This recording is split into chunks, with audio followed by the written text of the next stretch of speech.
কাদের কুদরত দারি বর কামাল আনতা রব্বি আনতা হাসবি যুল জালাল তুহি কাদের জলিলুল্লাহ জাহাদার বহর হালে তুহি মেরা নিগাহদার। আল্লাহ পাকের কুদরত। ফেরাউন তো নামতে চায় না, আল্লাহ নামায়া দিলেন। ফেরাউন নেমে গেল। এখন তো ঘোড়াও দৌড়ায়, সামনে ঘুড়ি দৌড়ায়, ঘুরায় চায় ঘুড়িরে ধরবে, কিন্তু ধরতে পারে না। কারণ এটা তো দুনিয়াবি কোনো ঘুড়ি না, এটা তো আমার মাওলার খেলা, এটা আমার মাওলার কুদরত। ওই ঘুড়ি তো ফেরেস্তা, ঘুড়িও দৌড়ায় ঘোড়াও দৌড়ায়। ফেরাউন কয় যাইস না রে, আমারে মাইরা লাইস না, যাইস না যাইস না। কিন্তু ঘোড়া তো মানে না, ঘোড়া তো ঘুড়ির পেছনে দৌড়ায়। যখন নীল নদের মাঝে গেল, আল্লাহ কয় এই ফেরেস্তা লাগবে না, তোর দ্বারা যে কাজ করার আমি আল্লাহর হয়ে গেছে রে, আয় না। এখন আবার ফেরেস্তাদের আকৃতিতে তুই আবার সব ফেরেস্তাদের সঙ্গে মিলিয়া যাও। সঙ্গে সঙ্গে নিয়ে চইলা গেল, ফেরেস্তাদের মতো আকৃতি হয়ে গেল, ফেরেস্তাদের মতো হয়ে গেল সৌরাত। সে আগের মতো হয়ে গেছে, চইলা গেছে। হঠাৎ করে বেটা ঘুরায় দেখে সামনে বেড়ি ঘুরাও নাই। এদিকে ফেরাউন মনে মনে কয় কামড়া কি হইল, কই গেছে, কই উড়াল দিছে, কামড়া কি হইছে, চিন্তায় পড়ে গেছে, টেনশনে পড়ে গেছে। তখন তো আমার আল্লাহ পাক রব্বুল আলামিন কয় ফেরাউন তোর খেলা শেষ। আল্লাহ পাক রব্বুল আলামিন সঙ্গে সঙ্গে যেই 12টা রাস্তা, এই রাস্তা তো আমার আল্লাহই তো বানাইল। মুসা নবীর লাঠির পরে আল্লাহ পাক বানাইলেন। আল্লাহ পাক বলে দিলেন এই নীল নদের পানি আর এই নীল নদের মধ্যে 12টা রাস্তা লাগবে না। যেই 12টা রাস্তাই হয়েছিল, ওই 12টা রাস্তা তো মুসা নবী কাজে লাগায় চইলা গেছে। ফেরাউনের জন্য, ফেরাউনের দলবলের জন্য আমি বানাই নাই। ফেরাউন তো পার হতে পারবে না, ওরে তো আমি নীল নদের মধ্যে চুবায় চুবায় মারমু। দেখেন আমার আল্লাহর কি পরিকল্পনা। ফেরাউন রে যারা মানতো না, আল্লাহ মানতো না, এদের নীল নদের মধ্যে নিয়ে চুবায় চুবায় ডুবায় ডুবায় মারত। আল্লাহ কয় ফেরাউন রে লিল্লাহি মা ফিস সামাওয়াতি ওয়া মা ফিল আরদ ওয়া ইন তুবদু মা ফি আনফুসিকুম আও তুখফুহু ইউহাসিবকুম বিহিল্লাহ فيغفر لمن يشاء ويعذب من يشاء والله على كل شيء قدير।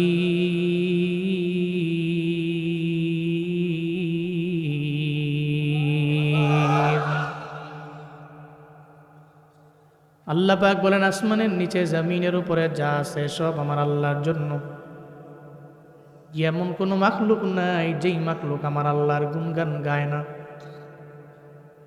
এমন কোনো রবের সৃষ্টি জমিনের মধ্যে নাই যেই সৃষ্টি সকাল সন্ধ্যা আমার রবের জিকির করে না।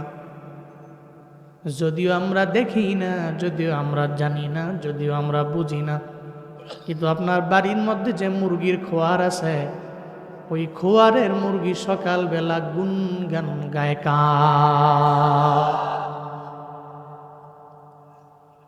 আমাদের ধারণাও নাই। আমার গোয়ালের গরু, গরু তো হাম্বা হাম্বা ডাক দেয়, হাম্বা হাম্বা বইলা কি বলে এই ব্যাপারে আমার বুঝার কোনো ক্ষমতা নাই। সেই ক্ষমতা আমার আল্লাহ পাক দেন নাই। কিন্তু আমার গোয়ালের গরু হাম্বা হাম্বা বইলা গুণকীর্তন একজনের করে, চিল্লা বলেন তার নাম। আল্লাহ পাক বলেন আসমানের নিচে জমিনের উপরে যত মাখলুক আছে সব আল্লাহর জন্য। সবাই আল্লাহর জন্য কাজ করে, আমার আল্লাহর জন্য আগায়, আল্লাহর জিকির করে, আল্লাহর তাসবিহ জপে। এই আপনি কি মনে করছেন আমার আল্লাহ আমাদের বাঁচায় রাখছে? কেন বাঁচায় রাখলো? আমি তো 5 ওয়াক্ত নামাজের 1 ওয়াক্ত পড়ি না, আমি রোজাও রাখি না, আমলও করি না, আমি 12 বার কবিরা গুনাহের মধ্যে লিপ্ত হয়ে গেলাম। কিন্তু এরপরেও তো আল্লাহ পাক নিয়ামত বন্ধ করেন নাই, বৃষ্টি বন্ধ করেন নাই। আল্লাহ পাক তো চাইলেই গজবের মাধ্যমে আমার বিদায় করে দিতে পারত। আল্লাহ পাক কেন দেয় না? আল্লাহ চাইলেই তো কিয়ামতের ময়দান কায়েম করতে পারে। আল্লাহ চাইলে জবাব দিয়ে তার কাঠগড়ায় বান্দাকে দাঁড় করাইতে পারে, কিন্তু আল্লাহ কেন করেন না? কেন?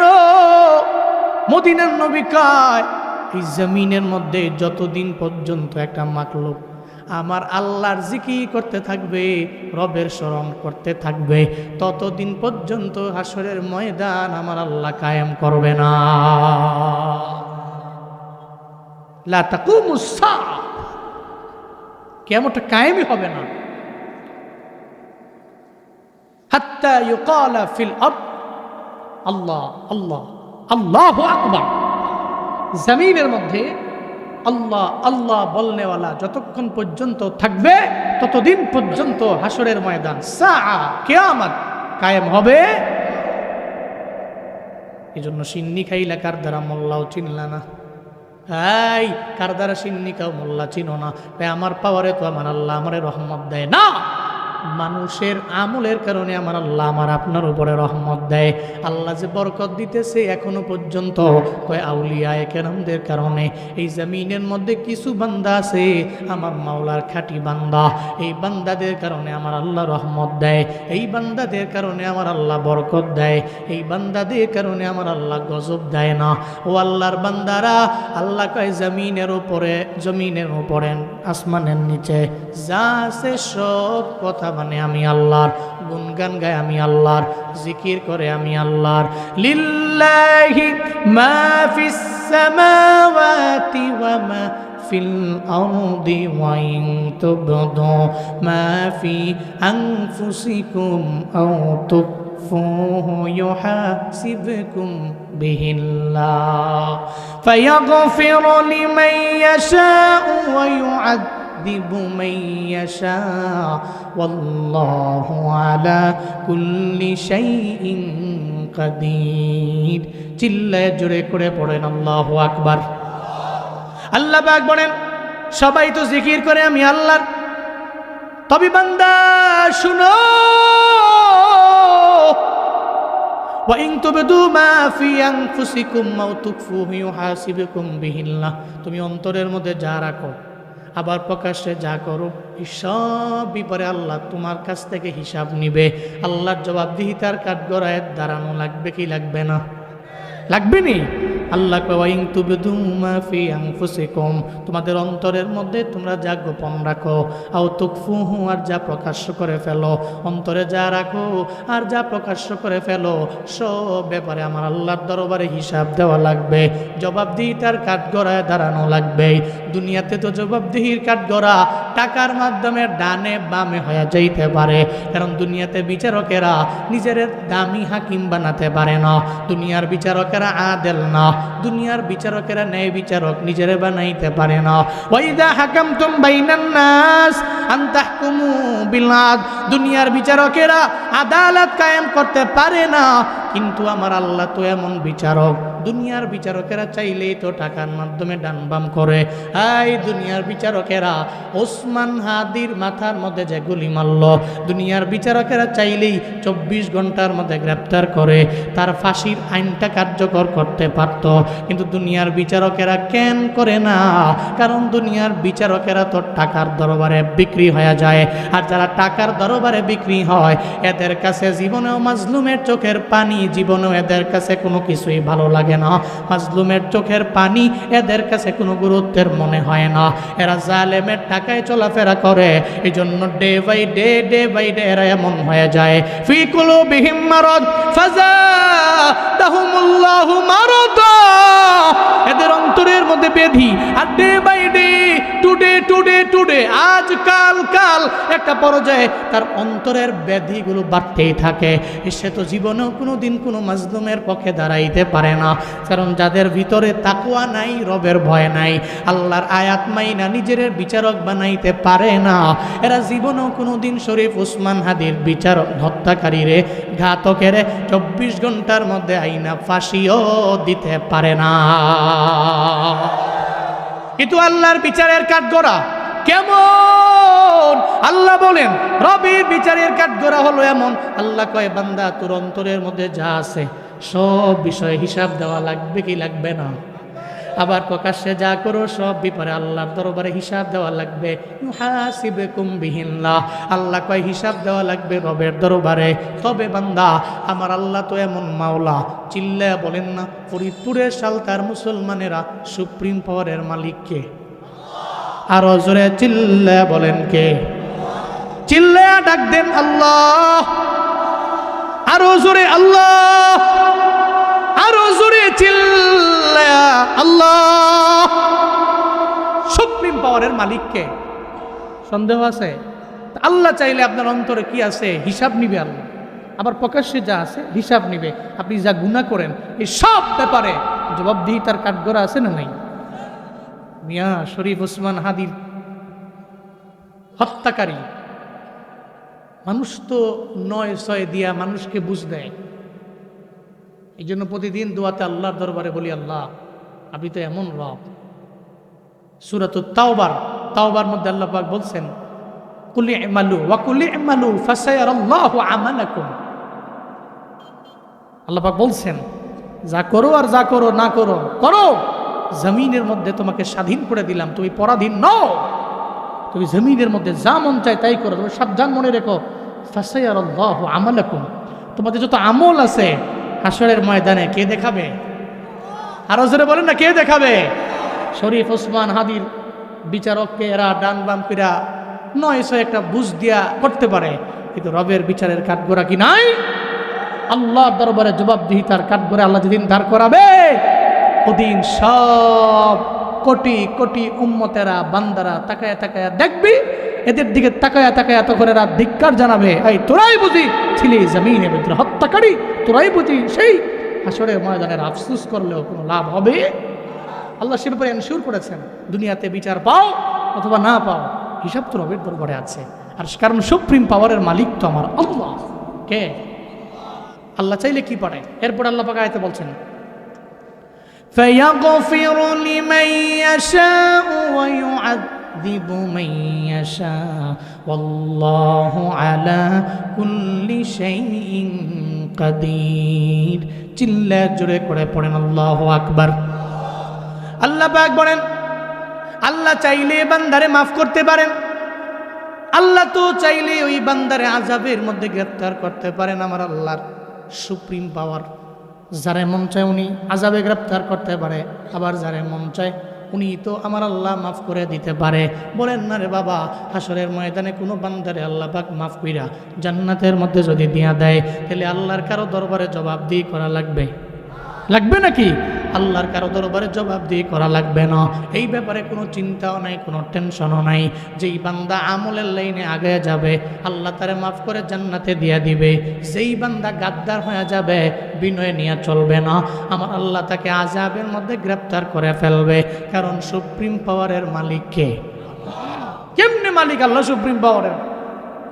আব্দুল্লাহ ইবনে আব্বাস রাদিয়াল্লাহু তাআলা আনহুর ইহুদির পক্ষ থেকে 3 প্রশ্নের জবাব শুনলে প্রত্যেকটা মানুষের বুঝে আসবে যে আল্লাহ পাক কেমন মালিক। খলিফাতুল মুসলিমিন হযরত ওমর রাদিয়াল্লাহু আনহু উনি এক জায়গায় বসে রইলেন। এক ইহুদি ওনার দরবারে গেল। ইহুদি যে কয়, এই খলিফাতুল মুসলিমিন, আমি তো ইহুদি, আমি তো তোমার ধর্ম মানি নাই, আমি তোমার 3টা প্রশ্ন করব, এই 3টা প্রশ্নের জবাব যদি তুমি দিতে পারো তাহলে আমি কালেমা পড়ে মুসলমান হয়ে যাব। বলবেন না? কয়টা প্রশ্ন? 3টা প্রশ্নের জবাব দিতে পারলে কালেমা পড়ে মুসলমান হয়ে যাব। সঙ্গে সঙ্গে বলতে লাগলো, বলো তোমার 3টা প্রশ্ন। নাম্বার 1 প্রশ্ন,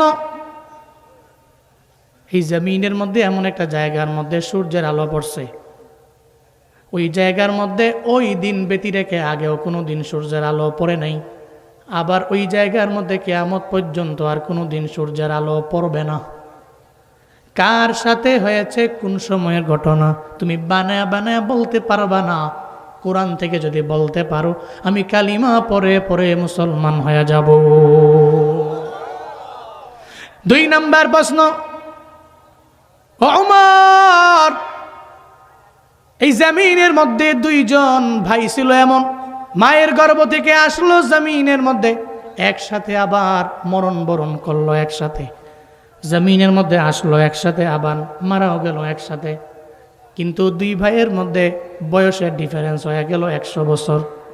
জোরে বলেন কয়শো? 100। তাহলে এই 2 ভাইকে জমিনের মধ্যে আসলো, মায়ের গর্ভ থেকে বের হইল জমজ টুইন, আবার জমিন থেকে বিদায় নিয়ে চলে গেল, একসাথেই গেল। কেমনে সম্ভব? 100 বছরের ডিফারেন্স কেমনে সম্ভব? কার সাথে ঘটছে বলো? 2 নম্বর প্রশ্ন। 3 নম্বর প্রশ্ন, এই পৃথিবীতে একটা কবর ছিল, ওই কবরের ভিতরে মুর্দা ঢুকছে। মুর্দাকে কবরের মধ্যে দেওয়ার পরে ওই কবর ওই মুর্দারে লইয়া টানা 40 দিন পর্যন্ত ঘুরছে, কিন্তু ওই মুর্দাকে কবরের মধ্যে কবর রাখতে পারে নাই। মুর্দাটা 40 দিন পরে বের হয়ে চলে গেছে। কার সাথে হয়েছে, কিভাবে হয়েছে? কোরআন থেকে বলবা, বানায়া বলবা না। সুবহানাল্লাহ পড়বেন না। 3টে প্রশ্ন করলো। হযরত ওমরের সামনে দাঁড়িয়েছিলেন রাইসুল মুফাসসিরিন হযরত আব্দুল্লাহ ইবনে আব্বাস রাদিয়াল্লাহু তাআলা আন।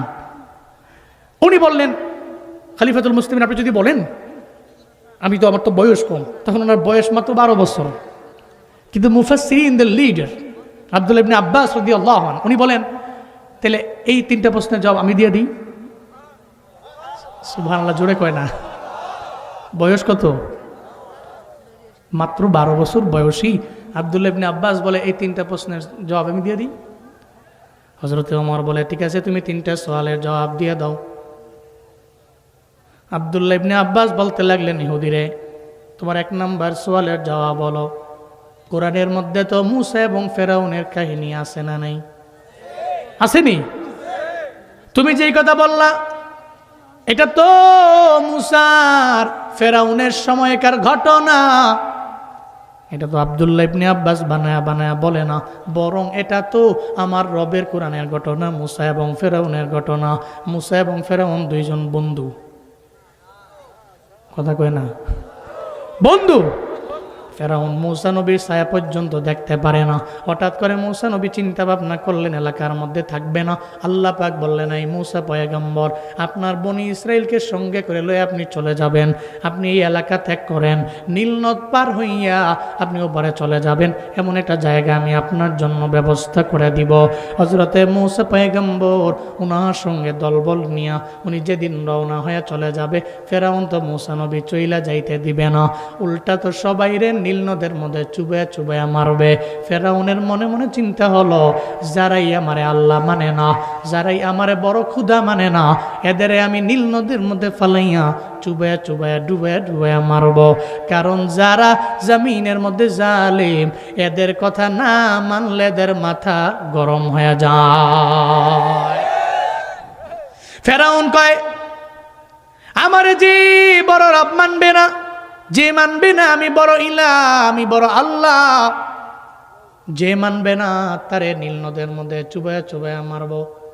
মূসা নবীর ব্যাপারেও সিদ্ধান্ত নিয়ে নিল, আজকে মূসা যেদিকেই যাবে মূসারে ধইরা মূসার দলবলরে নীল নদের মধ্যে চুবায়া চুবায়া মারব।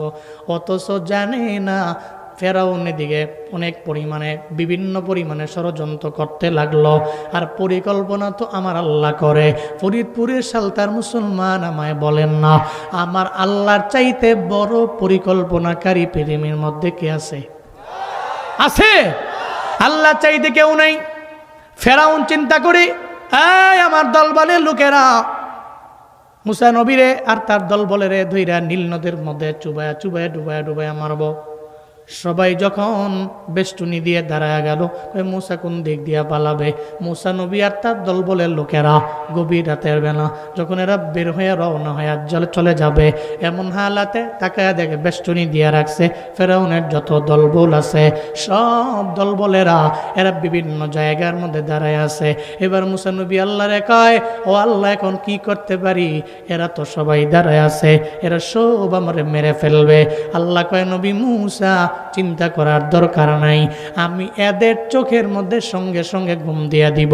এরা সব তন্দ্রাচ্ছন্ন হইয়া যখন নিদ্রায় চলে যাবে, আপনি আপনার টিম নিয়ে সুন্দর করে নীল নদ পার হইয়া চলে যাবেন। ফেরাউন দাঁড়ায় আছে। আল্লাহ কয়, ফেরাউনের যত ষড়যন্ত্র সব ভেঙ্গে চুরমার করো। ও তন্দ্রা, ফেরাউনের ধরো। সঙ্গে সঙ্গে ফেরাউনের তন্দ্রায় ধরে ফেললো। এরপরে ফেরাউনের যত দলবল আছে সবারে ধরে ফেললো তন্দ্রায়। ঝিমাইতে ঝিমাইতে নিদ্রায় চলে গেছে।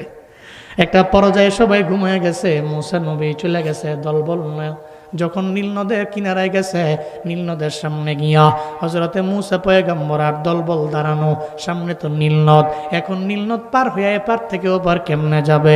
মূসা নবীর কওমের লোকেরা যা কয়, ও পয়গম্বর মূসা, আপনি আমাদের বলেন কেমনে নীল নদ পার হইয়া এপার থেকে ওপার কেমনে যাব? এখন তো আমরা বিপদের মধ্যে পড়ে যাব, ফেরাউন তো আমাদেরকে আইসা মেরে ফেলবে, নীল নদীর মধ্যে চুবায়া চুবায়া ডুবায়া ডুবায়া মারবে।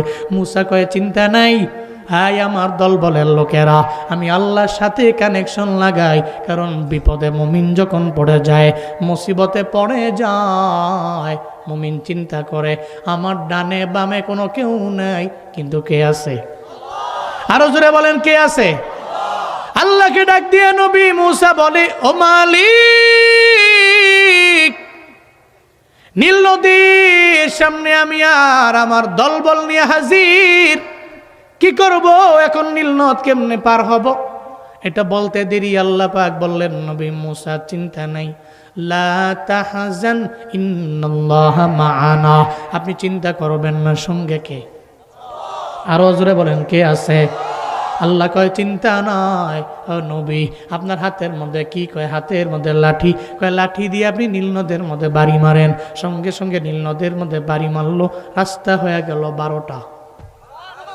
সুবহানাল্লাহ, জোরে কয় না? কয়টা? 12টা। এবার মুফাসসিরিনে কেরাম বলেন, অনেকের মনের মধ্যে প্রশ্ন জাগতে পারে, এই বনী ইসরাইল লোকদের জন্য একটা বড় মোটা রুট করলেই তো, এই 12টা রুট করা কি দরকার? এটা অনেকের মনে প্রশ্ন জাগতে পারে। এর কারণ হলো, মুফাসসিরিনে কেরাম 2টা কারণ বলেছেন। 1 নম্বর কারণ হলো, এই পৃথিবীর মধ্যে সবচেয়ে ঘাটতেরা জাতি ছিল বনী ইসরাইল। এমন তেরা যুদ্ধের ময়দানে মূসা নবী গেছে, এরাও গেছে, যখন দেখতেছে যুদ্ধের ময়দানে এরা পরাজয় বরণ করবে, মূসা নবীরে ফালাইয়া ফুলাইয়া দিয়া কয়, যুদ্ধ করো তুমি আর তোমার আল্লাহ, আমরা জায়গা তোমার লোকে যুদ্ধ মন্ত্র কইরা আমরা মরে যাবো গা, হইতো না জায়গা। মূসা নবীর কথা হইলো, তোমার আল্লাহর পাওয়ার আছে, তোমার শক্তি আছে, তুমি দুজন মিলে যুদ্ধ করো, আমরা এইটাই যুদ্ধ মন্ত্র করে মরতাম, রাজি না জায়গা, ফালাইয়া দিয়ে চলে যেত। কিন্তু নবীর উম্মতেরা, আমার নবীর উম্মতেরা এর পুরো উল্টো।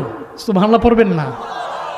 খালি শুনছে হানজালা, নবী নাই, শুনছে কুতিলা মুহাম্মদ, কে যেন বলছে নবীকে হত্যা করা হয়েছে, শহীদ করা হয়েছে, কতল করা হয়েছে, শুনছে, দৌড়ে চলে গেছে, তরবারি লইয়া, জোশ লইয়া, যুদ্ধ কইরা ময়দানে নিজের তাজা রক্ত বিলীন করে দিয়া শুহাদাদের খাতায় নামটা উঠাইয়া দিছে।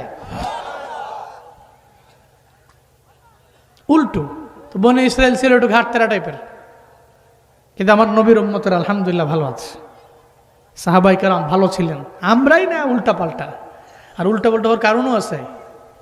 আরে সুবহানাল্লাহ, আমরা যেই চালাক, যেই পরিমাণ ক্লেভার, আমরা যেই চালাকি করি, মাঝে মাঝে মনে হয় যে ইসলাম মনে হয় সরাসরি আমগুফরি আল্লাহ পাক নাজিল করছে, অন্যান্য কোনো দেশেও যায় নাই, সরাসরি নবী আমগো নিয়ে আইছে।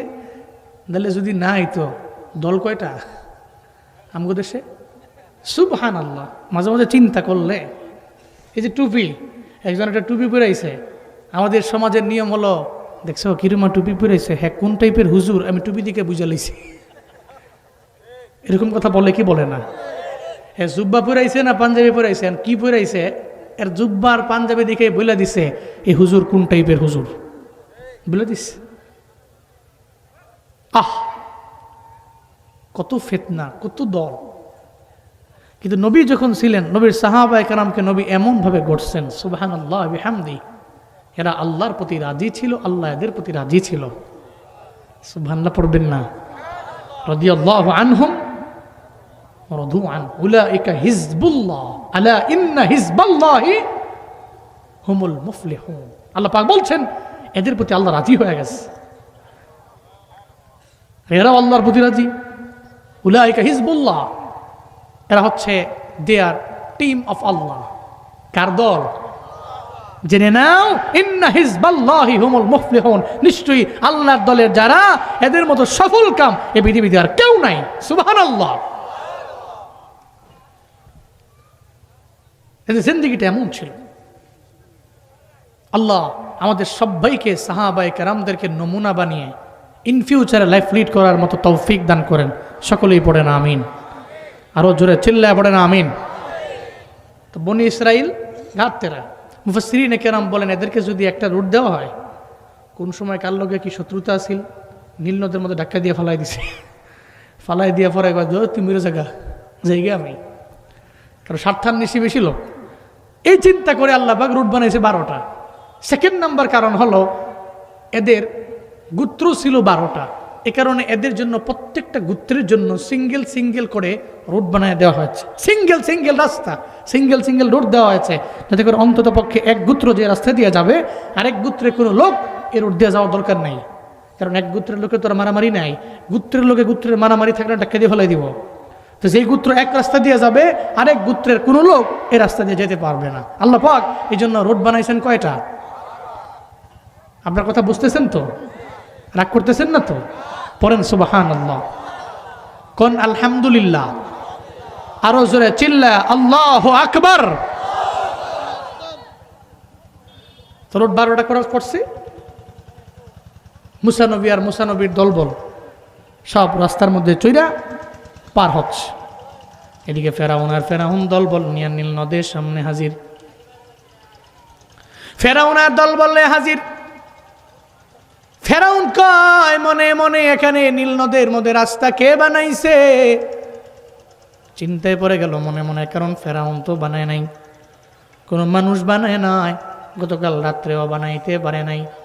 হঠাৎ করে রোড হয়ে গেল কেমনে কি? জীবনে কোনোদিন নীল নদ পার হয়েছি, তবে রাস্তা দিয়া পার হয় নাই। ফেরাউনের মনে মনে চিন্তা। এদিকে ফেরাউনের সঙ্গের দলবলেরা কয় ও আমাদের লিডার, এই আমাদের নেতা, এখানে নীল নদের মধ্যে রাস্তা কে বানাইল বুঝলাম না। আর এই রাস্তার মাধ্যমে মুসা নবী রাস্তা ব্যবহার করে ওপার চলে গেল, বুঝলাম না এটা কেমনে সম্ভব। ফেরাউনে যখন এই কথা কয়, ফেরাউন কয় জানোস না, এই কারণেই তো আনা রব্বুকুমুল আলা, এই জন্যই আমি তোদের বড় রব। আমারে যে আল্লাহ মানো, দেখছো আমার কি পাওয়ার? নীল নদের মধ্যে একটা না দুইটা না 12টা রাস্তা তোদের পার হওয়ার জন্য আমি বানাইছি। নাউজুবিল্লাহ কয় না।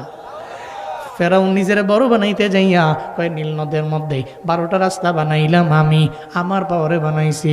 এখন তার 5-8টা গুলাম যারা আছে এরাও তো কয় এজন্যই তো আপনারে বড় আল্লাহ মানি, এজন্য আপনারে বড় খুদা মানি, এজন্যই তো আপনারে বড় রব মানি। আপনি আমাদের পার হওয়ার জন্য রাস্তা একটা দুইটা না 12টা রাস্তা আপনি আমাদের জন্য বানায়া রাখলেন।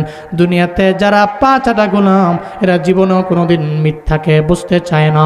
ওর নেতা যদি মিথ্যা বলতে বলতে বলতে পাহাড় পরিমাণ মিথ্যাও যদি বলে, ও যদি 5-8টা গোলাম হয়, এরপরেও দেখবেন ওই নেতার মিথ্যারে জীবনও কোনোদিন মিথ্যা বলে না, সত্য বইলেই প্রচার করে, ঠিক কিনা?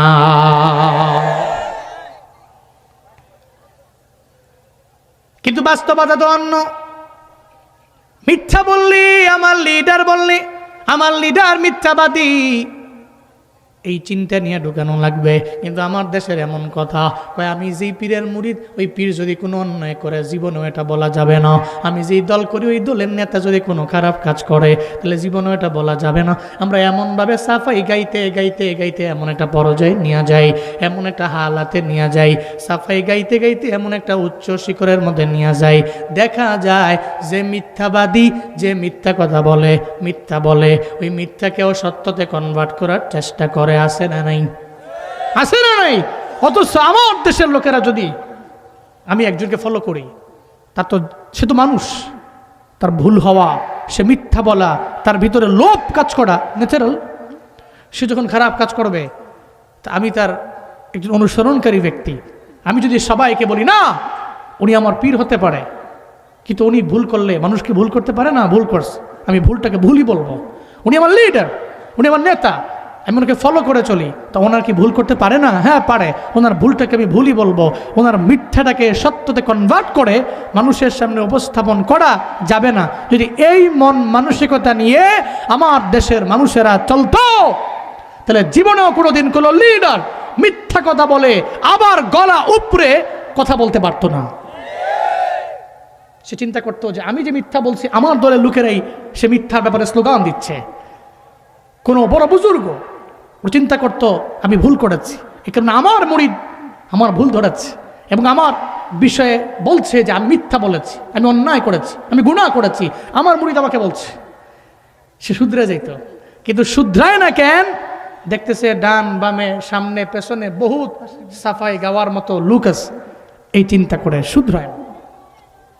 হযরত মাওলানা কারি জুবায়ের আহমদ তাশরিফ, আমার ভাই চলে আসছে, আপনারা সবাই বলেন আলহামদুলিল্লাহ, আরো জোরে পড়েন আলহামদুলিল্লাহ।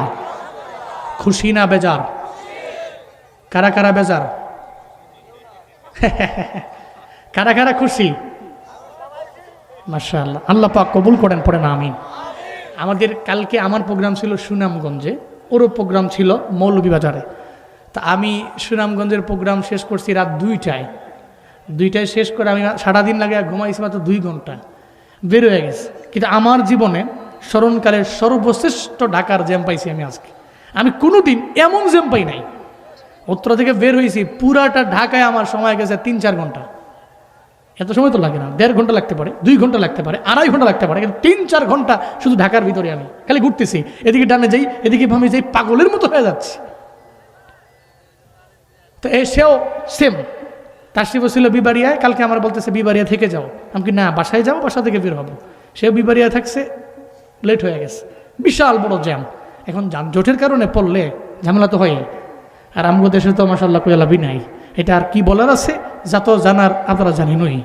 আল্লাহ এই দেশকে সমস্ত বিশৃঙ্খলা থেকে হেফাজত করেন, আরো জোরে চিল্লে আমিন। তো ভাই চলে আসছে, আমার বন্ধু চলে আসছে, সে আসবে, কথা বলবো ইনশাআল্লাহ। আমরা একটু আগে যাই, হ্যাঁ? তো বনি ইসরাইলের লোকরা পার হচ্ছে, এদিকে মুসা নবী পার হয়ে গেল, ফেরাউন আর তার দলবল এসে দাঁড়ায় গেছে। এখন দলবলেরা কয়, আপনি তো বড় ক্ষুধা, আপনি আমাদের জন্য 12টা রুট বানাইছেন, তাহলে আমরা নামলাম। সঙ্গে সঙ্গে রাস্তার মধ্যে নেমে গেল 12টা দল। ফেরাউনের দলবল নেমে গেছে, কিন্তু ফেরাউন নামে না, ঘোড়ার মধ্যে দাঁড়ায় আছে। ঘোড়ার মধ্যে দাঁড়ায়া চিন্তা ভাবনা করে, হায় রে, যতই চাপাটা বাজাই মারলাম, কিন্তু এখানে তো রোড আমি বানাই নাই। আজকে মুসা নবী তার দলবলের লোকেরা গেছে, এই কারণে মনে হয়তো কোনো একটা আধ্যাত্মিক কোনো কাজ এখানে ঘটছে, আমি জানি না, হয়তো অস্বাভাবিক কোনো ঘটনা, এটা স্বাভাবিক না, হয়তো রাস্তাটা তো বিলীন হয়ে যাইতে পারে। এই কারণে ঘোড়ার মধ্যে দাঁড়াইয়া নীল নদের সামনে দাঁড়ায়া চিন্তা করে, নামবো কি নামবো না, নামবো কি নামবো না, নামবো কি নামবো না, এই চিন্তা করে ঘোড়ার মধ্যে দাঁড়ায় যখন অপেক্ষা করে। এই সালতার মুসলমান আমায় বলেন না, কিত্তার মুসলমানেরা বলেন না, নকুলহাটির মুসলমানেরা বলেন না, এই যে ফেরাউন ঘোড়ার উপরে দাঁড়াইয়া নীল নদের সামনে অপেক্ষা করেন, নামে না, আমার আল্লাহ দেখে কি দেখে না?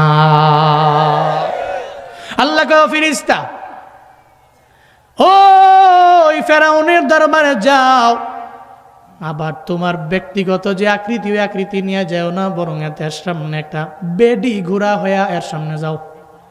কি ঘোড়া? কি ঘোড়া? বেডি ঘোড়া হইয়া যাও। তুমি বেডি ঘোড়া হইয়া ফেরাউনের বেড়া ঘোড়ার সামনে গিয়া যখন 2টা ড্যান্স মারবা, বেড়া ঘোড়ার মাথা নষ্ট হয়ে যাব। কথা কোন ঠিক কিনা বলেন?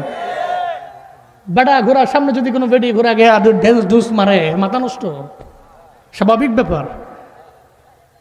আর যার এটা দেখার পরেও মাথা মুথা নষ্ট হয় না, তো এবার দজবঙ্গ রোগী মুশকিল।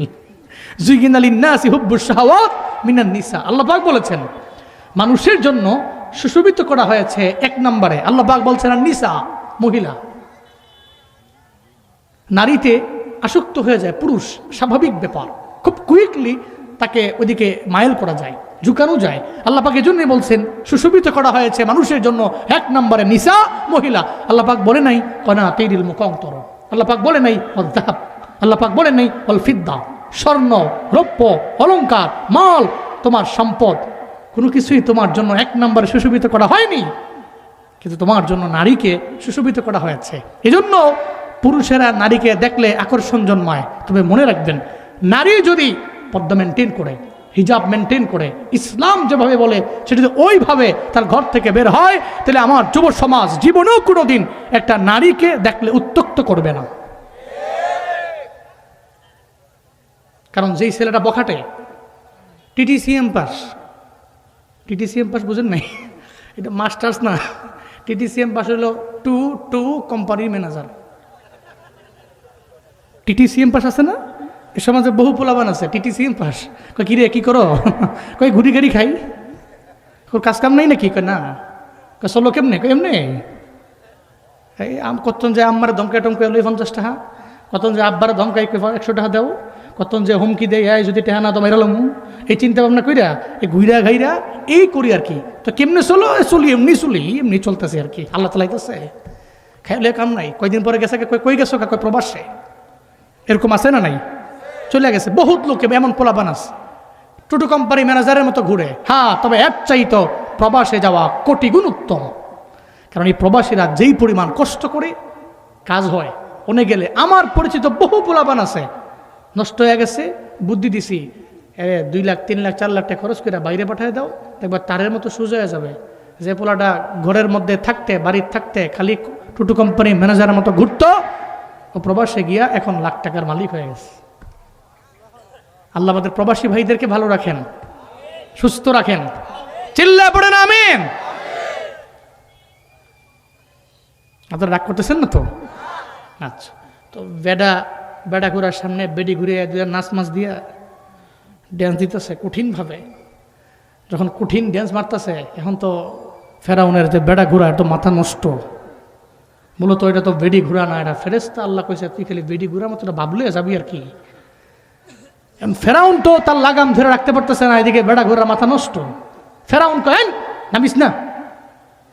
ফেরাউন চায় না যে রাস্তায় নামবে, কিন্তু ঘোড়ায় তো চায়, সামনে তো ঘুই আছে রাস্তার মধ্যে, নামতে তো মন চায়। এদিকে ফেরাউন 12 বার ধমক দিয়েও রাখতে পারে না, সঙ্গে সঙ্গে বেরিয়ে ঘোড়ারে ফলো করতে লাগলো, লাফ দিয়ে রাস্তার মধ্যে নেমে গেছে। চিল্লায় বলেন খেলা কার?